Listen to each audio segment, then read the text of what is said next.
Bismillahirrahmanirrahim. Assalamualaikum warahmatullahi wabarakatuh. Alhamdulillah ala kulli hal wa ala kulli ni'matillah. La hawla wa la quwwata illa billahil aliyyil azim. Asyhadu an la ilaha illallah wa asyhadu anna Muhammadan abduhu wa rasuluhu la nabiyya ba'dah. Assalatu wassalamu alayka wa ala alika ya sayyidi ya Rasulullah. Ya Rahman, Ya Rahim, Ya Latif, Ya Halim, Ya Fattah, Ya Mubin, Ya Mu'allim Ibrahim alimna, wa Ya Mufahim Sulaiman fahimna, Rabbana zidna ilma warzuqna fahma, Allahumma faqihna fid din wa 'allimna fit ta'wil, Subhanaka la ilma lana illa ma 'allamtana innaka antal alimul hakim. Wa la yatakallamuna illa man adina lahu ar-rahman wa qala sawaban. Syukur alhamdulillah kula saha panjenengan sami wekdal menika saged mutalaah sesarengan. Shalawat salam muga tetep atur dhateng ngarsa dalem Nabiullah Muhammad sallallahu alaihi wasallam allati qad hamalan nas minadh dhulumati ilan nur. Melanjutkan kajian kitab Tanbihul Ghafilin. Sampailah kita pada bab yang kedua. Mohon maaf, biasanya kita mengaji di Masjid At-Taqwa, tetapi beberapa pertemuan saya tidak bisa hadir, jadi saya sebisa mungkin melanjutkan materi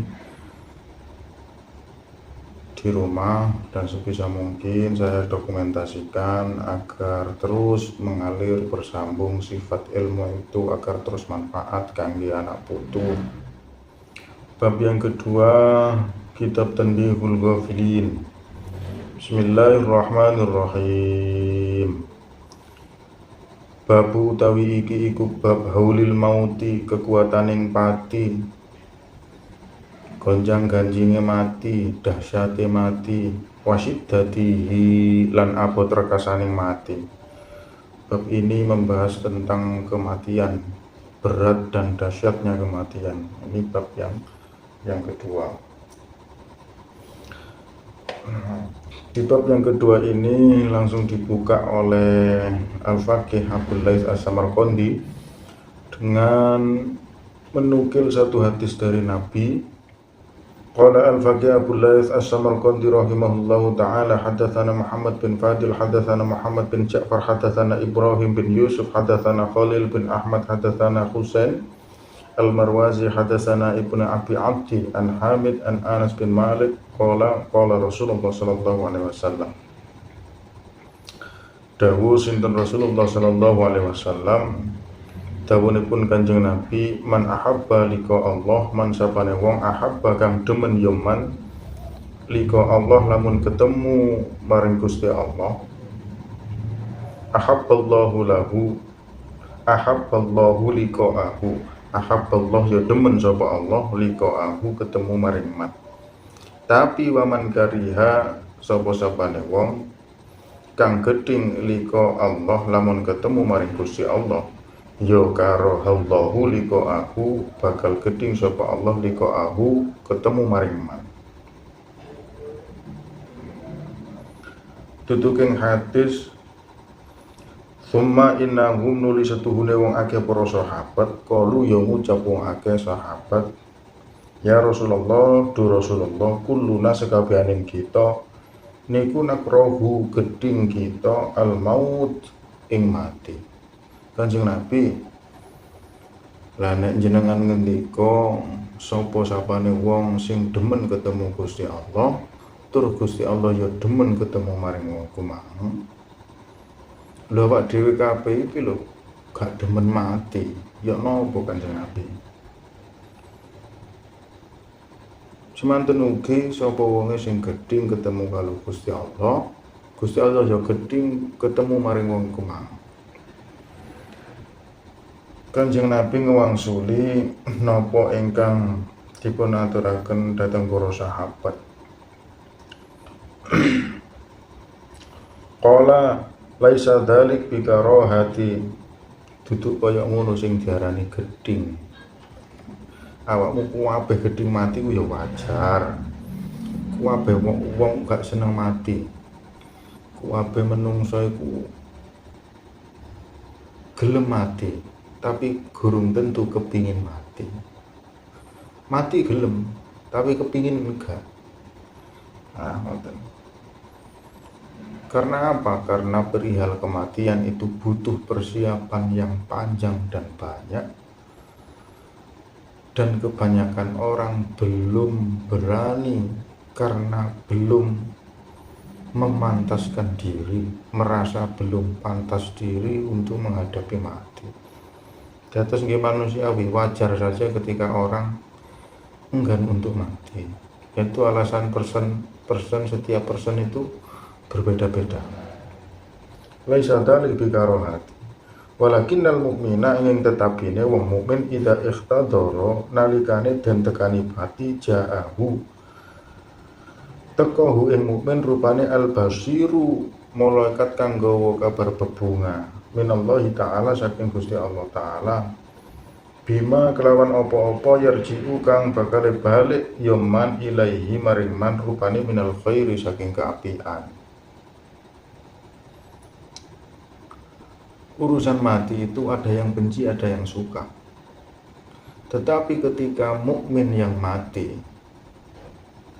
ikhtadara ja'ahul basiru, ketika seorang mukmin mati, nantinya akan didatangkan pula kabar. Jadi orang mati itu ada dua yang akan datang. Yang pertama al-basirah, yang kedua an-nadhirah. Basirah itu kabar bebunga, berita yang menggembirakan. Itu khusus untuk orang-orang mukmin. Yang kedua an-nadhirah, kabar paweden, kabar peringatan untuk menakut-nakuti orang yang kafir.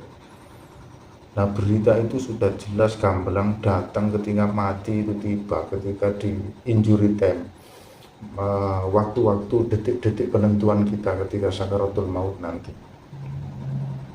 Orang yang mukmin ja'ahu basyiru minallahi ta'ala bima yarji'u ilaihi minal khair. Semua kabar kebaikan akan diberitakan ketika waktu itu.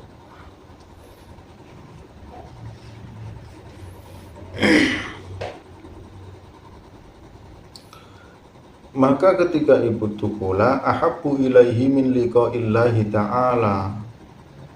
Orang-orang yang mukmin ketika mendapat kabar yang demikian itu, ahabbahu luwe den demeni ilaihi maring mukmin min liqa'illahi ta'ala.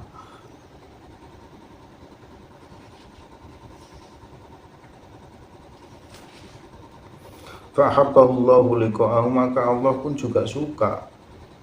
Tetapi keadaan kematian orang yang kafir, wa innal fajir lan setuhune wong fajir.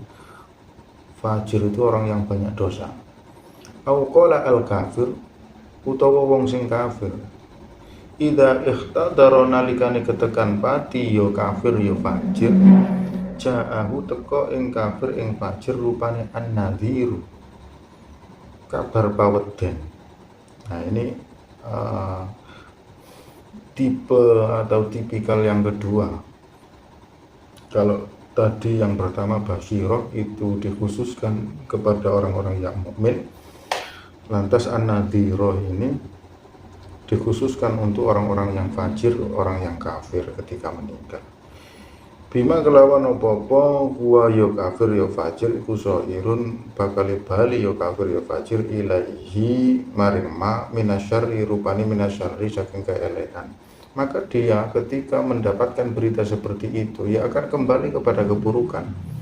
Sudah bakal tentu nanti di akhirat akan mendapatkan hal yang pernah diberitakan. Kalau diberitakan itu beritanya jelek, kabarnya itu yang dikabarkan jelek, nanti di akhirat juga akan mendapat kejelekan. Fakariha moko geding yo kafir yo fajir liqa Allah, ketemu maring Gusti Allah. Fakarihallahu liqa'ahu, maka yo geding sapa Gusti Allah liqa'ahu ketemu maring ketemu maring fajir, ketemu maring kafir. Maka al-karahiyati, kebencian terhadap mati itu hanya dialami oleh orang-orang yang kafir. kebencian secara mutlak. Bukan secara umum, secara naluri ya semua orang itu takut mati. Was-was terhadap kematian itu kapan datangnya, persiapan saya ini sudah cukup apa belum. Tapi yang namanya al-karohiyah, kebencian terhadap mati itu hanya dialami oleh orang-orang yang kafir. Kenapa? Karena ketika ia sakaratul maut, ia diberitakan tentang an-nadhirah yang yang buruk-buruk. Nah, seperti itu. Sebelum melanjutkan pembahasan hadis ini, pada dasarnya hadis ini cukup banyak dan panjang sekali diulas oleh Abul Lais As-Samarqandi dalam syarahnya. Jadi beliau cukup mengulas panjang lebar mengenai hadis ini.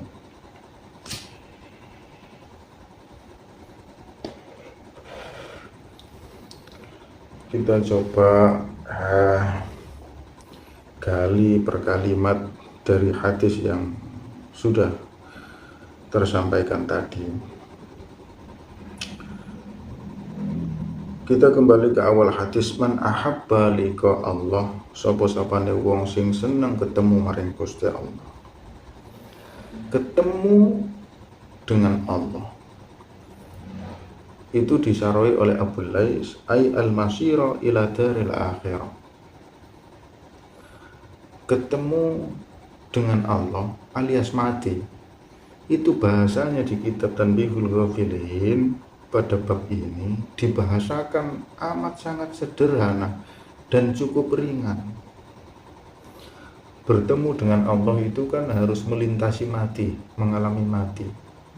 Tetapi dikatakan, diistilahkan dengan hal yang lebih sederhana oleh Abul Lais, bahwa liqa Allah itu dibahasakan oleh Abul Lais ay al-masira ila daril akhirah, yaitu berpindah, al-masira pindah, ila daril akhirah tumuju maring kauripan akhirat, berpindah alam, berpindah fase dari dunia ke akhirat. Padahal mati itu cukup mencekam, tapi bahasanya diringankan, disederhanakan oleh Abul Lais As-Samarqandi, sehingga mungkin dalam pembahasan ini kita menangkap perspektif yang lain, bahwa mati itu hal yang pasti yang dapat kita tangkap sebagai momen yang cukup mencekam. Terkadang seperti itu. Tetapi di sisi lain, mati sebagai kepastian itu juga merupakan hal yang wajar dan lumrah karena dialami oleh semua orang. Tentunya hal itu cukup menyenangkan jika itu dialami oleh orang yang beriman, karena sudah jelas orang yang iman itu mendapatkan basyirah, kabar gembira. Jadi ini murni mengenai jatah yang baru terlihat ketika kita dalam keadaan krusial, yaitu ketika mati. Kita terlihat benar-benar jadi orang yang baik selama hidup kita. Penentuannya ya ketika mati, terlihatnya ketika mati. Ay al-masira ila daril akhirah wa makna mahabbatihi, dan makna al-mahabbah, demen ketemu maring Gusti Allah alias mati, alias harus melewati kematian, itu annal mukmina setuhune wong mukmin ida kana nalikane ana sapa wong mukmin indan nazai ing sandinge naja. Naza itu ketika proses pencabutan nyawa, jadi nyawa ketika berlepas dari tubuh kita. Nah, bab mengenai naza, dicabutnya nyawa, bisa kita rujuk di surah Al-Qiyamah ayat 26 sampai 29. Nah, mungkin itu bisa dijadikan referensi, dijadikan korelasi materi mengenai naja. Jadi naja itu ada kalanya disampaikan oleh Quran cukup mengerikan. Akan bertautan betis kanan dan betis kiri. Jadi ketika orang dicabut nyawanya itu, badannya sekonyong-konyong menjadi kaku, saling menempel, bertautan betis kanan dan betis kiri, koyok dene wong kesetrum. Nah, jadi ditarik Ketika nyawa itu ditarik, badan ini kekonyong-konyong seketika itu pula menjadi kaku. Setuhune wong mukmin nalika ketekan aja fi halatin ing dalam suwijine tingkah la yuqbalu kang ora ditampa apa al imanu iman fiha ing dalam sajroning tingkah iku yubasyaru den wenehi kabar bebunga biridwanillah kelawan kanugraning Gusti Allah wa jannatihi lan swarganing Gusti Allah fayakunu mautuhu moko ana apa mautuhu matine mukmin iku ahabba luwe den temeni ilaihi maring mukmin min hayatihi tinimbang uripe mukmin nalika ing donya. Jadi maknanya mahabbah, cinta bertemu kepada Allah, tresno demen ketemu maring Gusti Allah, khususnya bagi orang yang mukmin, itu adalah sebuah sukacita. Karena ketika di momen nazar, ketika itu pula Allah membuka muka syafa. Muka syafa itu hal-hal yang gaib, disingkap semua, ditunjukkan semua. Ketika itu salah satunya yubasyaru biridwanillah. Jadi ketika itu ditampakkan ridhonya Allah kepada mukmin. Wa jannatihi, dikabarkan bahwa dia mendapat jatah surga. Fayakunu mautuhu ahabba ilaihi min hayati. Maka ketika itu pula matinya itu lebih menyenangkan dari hidupnya setelah dapat kabar di momen-momen krusial itu. Dan di momen-momen nazar itu sudah tidak diterima yang namanya iman. Itu untuk orang-orang yang kafir, orang-orang yang fajir. Ketika di momen nazar itu, andai kata dia mengatakan ini tubtu, aku bertobat, seperti Fir'aun yang ada di dalam surat Yunus mengatakan la ilaha dan seterusnya hingga akhir ayat wa ana minal muslimin. Fir'aun itu ketika tenggelam setelah mengejar Nabi Musa, terus lautan yang terbelah itu tertutup kembali, lantas Fir'aun itu tenggelam. Ketika itu kan Fir'aun mengatakan la ilaha dan seterusnya hingga ia mengatakan wa ana minal muslimin, aku ini golongan orang-orang yang menyerah. Ya tidak akan diterima. Di Yunus ayat ke 90 saya kutipkan dari kitab Jalalain, dari tafsir Jalalain. Wa jawazna bi bani Israila, lan ngliwataken ingsun bi bani Israila kelawan bani Israil al-bahra ing segara wa taba'ahum moko anut sapa wong akeh Fir'aunu rupane Fir'aun wa junudu lan bala tentarane Fir'aun bagian wa adwan.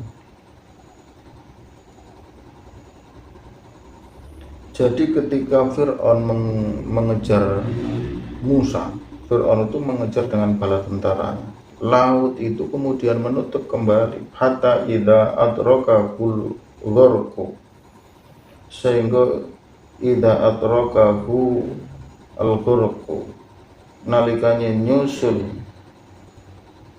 Fir'aun iku wau kerem, tur nalika kerem qala amantu, Fir'aun iku ngucap amantu, iman ingsun.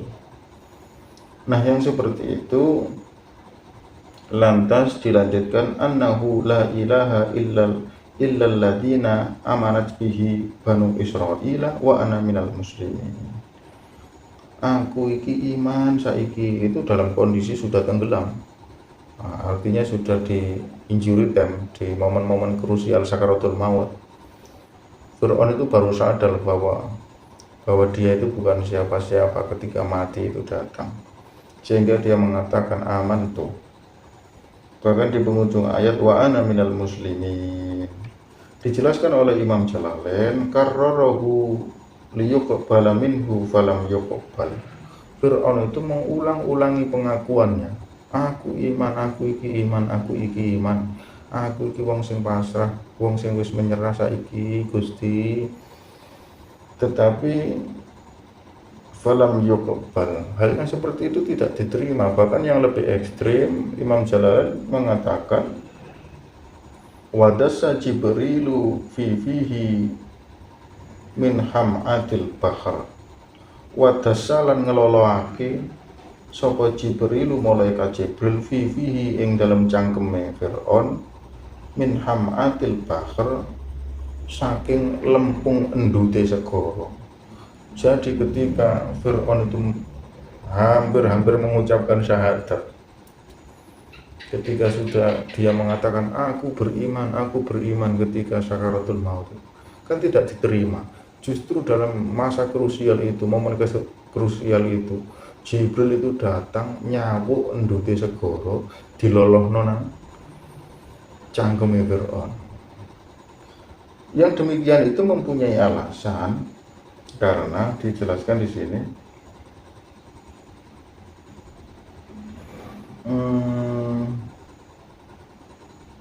makhafata antana lahu ar-rahmah. Krana Jibril iku wedi nek Fir'aun iku bakal merkoleh Gusti Allah, merkoleh rahmati Gusti Allah nalikane iso syahadat. Nah, di sini kita dapat memahami bahwa kalimat syahadat itu dapat mengucurkan, dapat membuat rahmat Allah itu berkucur kepada kita. Nah, saking takutnya Jibril, Fir'aun itu mendapat rahmat ketika bisa mengucapkan syahadat dengan sempurna, maka diloloi sampai lempung, dimasukkan lumpur ke dalam mulutnya. Nah, itu pada akhirnya ya tidak diterima. Nah, itu masa-masa najak, masa-masa krusial ketika pencabutan roh.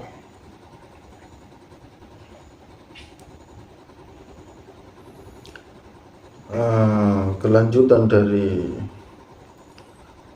pembahasan hadis ini mengenai teks ahabballahu liqa'ahu, ya demen sapa Gusti Allah ketemu maring man. Ketika orang itu suka, cinta bertemu dengan Allah, maka Allah juga cinta, senang, bersuka cita menemui orang tersebut. Lah sukanya Allah bertemu dengan orang yang suka menemui Allah itu, di sini diberikan syarah ay afadha alaihi fadlahu, ay afadha utawi ngesokake sapa Gusti Allah, nyuntek ngrojok sapa Gusti Allah alaihi ing atase man, fadlahu kefadolane Gusti Allah, wa aktsaru lan ngekeh-ngekehake sapa Gusti Allah al ataya mring pira-pira peparing Gusti Allah lahu maring man. Kecintaan Allah menemui orang yang juga cinta ketika bertemu dengan Allah. Wujud mahabbahnya itu berupa afadha alaihi fadlahu wa aktsarul ataya. Allah itu mengucurkan banyak sekali fadilah-fadilah, karunia-karunia, kelebihan-kelebihan, dan memberikan banyak rezeki. Nah, seperti itu. Mungkin hal tersebut bisa dirujuk juga di surah Al-Waqi'ah ayat 83 sampai 89. Silakan nanti di cross check lagi sebagai bahan korelatif, sebagai referensi yang lain di Al-Waqi'ah 83 sampai 89. Maka yang demikian ini, orang mukmin itu lebih suka mati. Kematian yang dengan cara seperti ini itu lebih dicintai daripada hidupnya ketika di dunia. Karena orientasinya orang mukmin itu sudah jelas. Nah, itu bisa juga dicek di Ad-Duha ayat 4 sama 5. Juga bisa dicek di Al-A'la ayat 16 sampai 17. Itu jelas sekali. Bal tu'thirunal hayatad dunya wal akhiratu khairu wa abqa. Orang-orang yang kafir, orang yang fajir itu bal tu'thirunal hayatad dunya. Dunia itu cukup membekas di hati mereka. Padahal wal akhiratu khairu wa abqa. Orang orientasinya orang mukmin itu al akhiratu khairu wa abqa. Nah, seperti itu. Walal akhiratu khairul laka minal ula. Akhirat itu khairul laka minal ula, lebih baik daripadamu ketimbang kehidupan al-ula yang pertama, yaitu dunia. wala saufa yu'tika rabbuka fatardo, dan kamu akan mendapati, pasti akan mendapati pemberian dari Allah yang cukup tidak terkira banyak dan nikmatnya. Fatardo, maka kamu akan ridho, maka kamu akan lego, puas sekali dengan pemberian Allah. Itu orientasi orang-orang mukmin.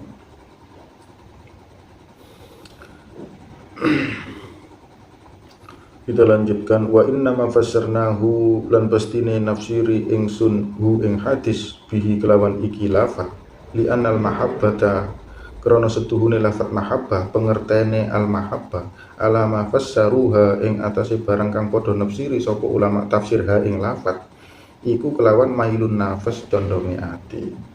Jadi Abu Lais As-Samarqandi menjelaskan bahwa konsep mahabbahnya Gusti Allah,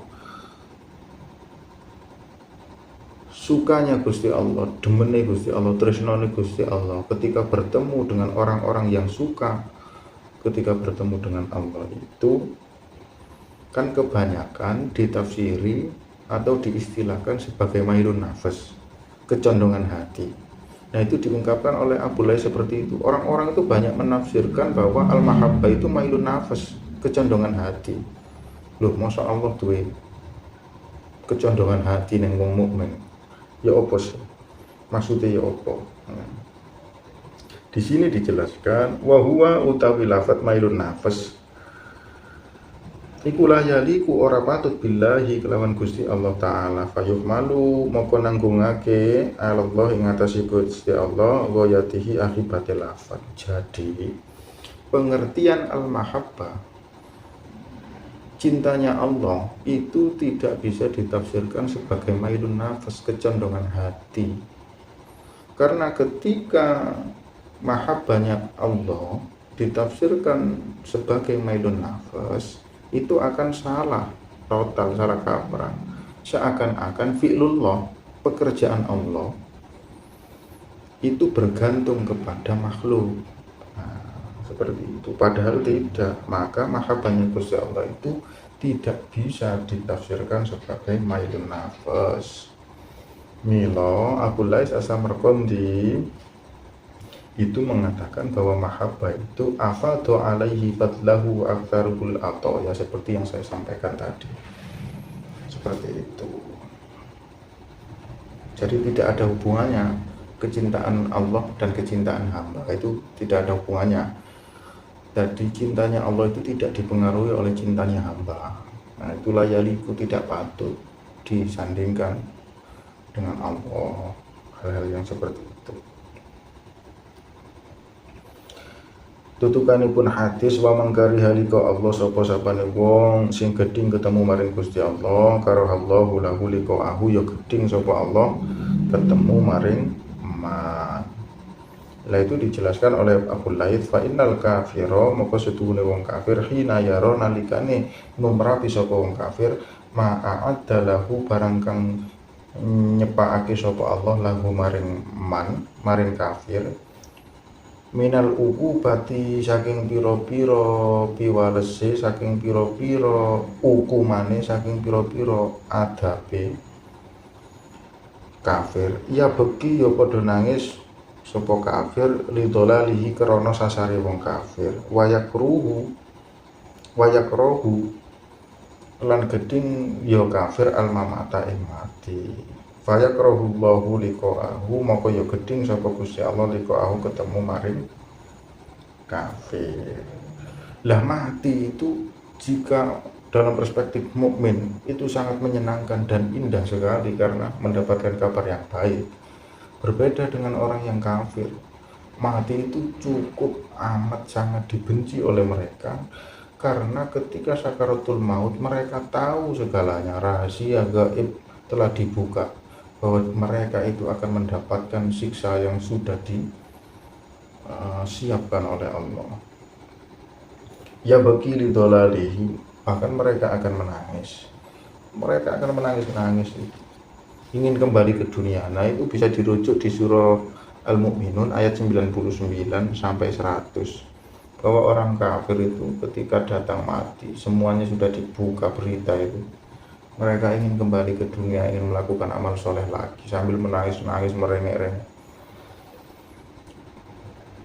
Wa makna karahatillah lan maknane bencine Gusti Allah ketemu maring kafir niku tabaiduhu ngadohake sapa Gusti Allah ing kafir anir rahmati saking rahmati Gusti Allah wa iradati nikmatihi lan oleh ngersakake Gusti Allah nikmatihi nyiksa ing kafir.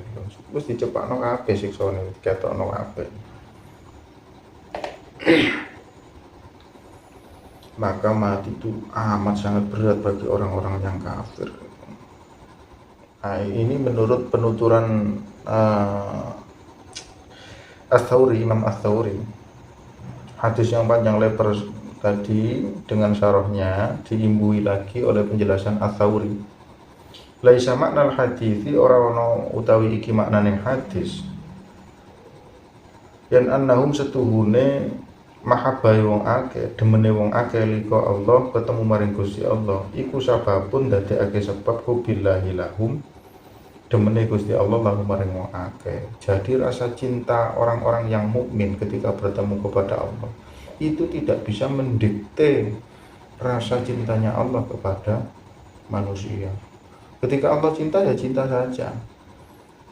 Maka fi'lullah tidak bisa dipengaruhi oleh mahabbahnya manusia. Begitu pula sebaliknya mengenai tentang kebencian. Jadi kok Allah benci ketemu marang wong kafir terus Allah nesu, Allah puri ngono gak kepengin ditemoni karena sak lawase ning donya wong kafir iku padha maksiat, gak ngreken Gusti Allah. Terus Allah nesu puri. Tidak seperti itu. Fi'lullah itu tidak tergantung kepada makhluk. Itu semua hukumnya Allah yang berjalan sesuai dengan kehendak Allah, bukan kehendak makhluk. Kita lanjutkan wa tawdihuhu lan oleh jelasan lan utawi oleh jelasake hu ing tawdih hu ing penjelasan annal mahabbah setuhune katresnan iku sifatun lillah sifate Gusti Allah. Wa mahabbatul abdi lan mahabbai abid kawula rabbahu maring pangerane kawula iku tabiatun anut laha maring mahabbai Gusti Allah. Rasa cintanya makhluk itu mengikuti rasa cintanya Allah. Jadi makhluk itu bisa tumbuh rasa cinta dalam hati dan sanubarinya itu karena rahman rahimnya Allah, karena mahabbahnya Allah. Bukan kok ada sendiri gitu. Enggak, itu karena pancaran mahabbahnya Allah sehingga makhluk bisa mempunyai rasa cinta. Hal yang seperti itu digambarkan di sini kaduhurin kaya dene pertelane aksil mai balekake opo almai banyu alal jidari ing atase pager ing atase tembok. Hal yang seperti itu dipermisalkan seperti air yang dicipratkan ke tembok. Pasti ada cipratan air yang kembali. Jadi disokno nang tembok bayor iku ana pletikane banyu sing muncrat maneh. Lah pletikane sing cilik-cilik sing titik-titik. Nah, itu merupakan bentuk tajalli. Nah, kalau dalam konsep tasawuf, kalau dalam konsep sufistik itu bentuk tajalli. Mahabbahnya Allah itu memancar sampai ke makhluk sehingga makhluk itu bisa mempunyai rasa cinta. Kenapa demikian? Wa yu'ayyidu lan nguatake hu ing perkara hu ing penjelasan maruya annahu alaihi salatu wassalam. Ini diambilkan dari hadis Nabi qala idza ahabballah nalikane demen sapa Gusti Allah abad dan mring suwijining kawula saghalahu nungkulake sapa Allah hu ing kawula bihi kelawan Gusti Allah. Ketika seorang makhluk itu dicintai oleh Allah, maka Allah akan membuat hidup makhluk tersebut